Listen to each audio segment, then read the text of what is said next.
If the starter draw test amps reading was too high and the voltage reading too low, or the engine cranked too slowly or not at all, check for voltage drop while cranking.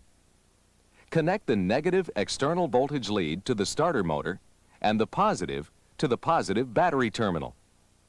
If the voltage is greater than the minimum allowable, the connections, cable, or components between the two test points is the problem. Voltage drop tests are a quick and easy way to find poor electrical connections.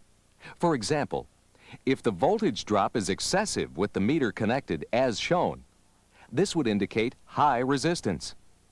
Typical voltage drop values for a 12-volt system are as follows. Cables to 3 feet, 1/10 volt. Cables over 3 feet, 2/10 volt. Solenoids, 2/10 volt. Switches, 1/10 volt.